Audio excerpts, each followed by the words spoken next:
If the function is continuous, if not, explain what type of discontinuity. I know a lot of you guys were tempted to run to the your calculator, but you should start thinking about things that you know. Put your finger at the highest degree. The degree is the exponent. This is already in descending order. X to the 6th, x to the 3rd, x to the 1st, x to the 0. So this is a even or odd number. Even. You make a sketch of the easiest even you know. You should have x squared, which means that your graph opens what? Yeah. It's this idea that it starts up, ends up. That's called the end behavior. I know that my leading coefficient, is this positive or negative? Positive, so I know it's going to start up and end up. Does that make sense? Put your finger on the constant. And we're going to learn about that word today. Constant is 2 here, which means that's going to be your y-intercept, because if you make x equal to 0, all of this will go away. So I know my graph's going to start at 2. So there's a lot of things you could have gone without even putting into your calculator. Okay? Although this problem is just telling us if this is continuous or discontinuous, let's go ahead and put it in.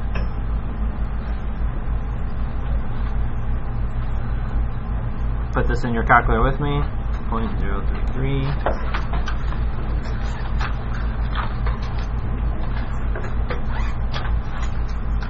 That's too many x's. I can use caret. It's called the caret. C-A-R-E-T. The up arrow. Caret, not orange.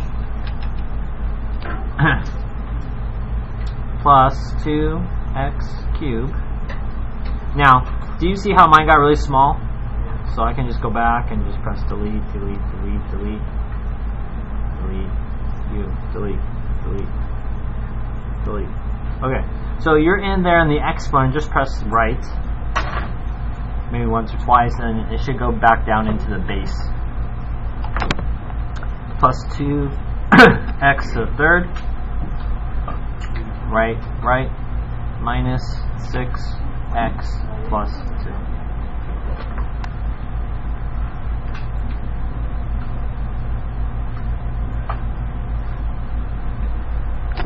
Remember, it's perfectly okay. Instead of x to the 6th, you could have pressed in the x variable button 6 times.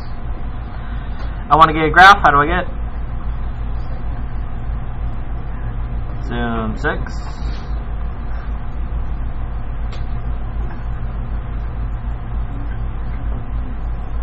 Okay. I already knew the graph would look like that. Starts up, ends up on this roller coaster. And I knew my y-intercept was going to be 2. Now, was that hard to find the x-intercepts? Yeah. Class, could you have factored this? No, you couldn't have factored it. You would have to have done something like the rational roots theorem to find one of those, right? Probably wouldn't have been fun because it has the leading coefficient as a decimal. But this is a big idea here. Class, is this continuous or discontinuous? How would you describe the word continuous to someone who was absent on Friday? You can draw it without having to take your pencil. So we're not picking up our pencil or pen, and I've completed the whole graph.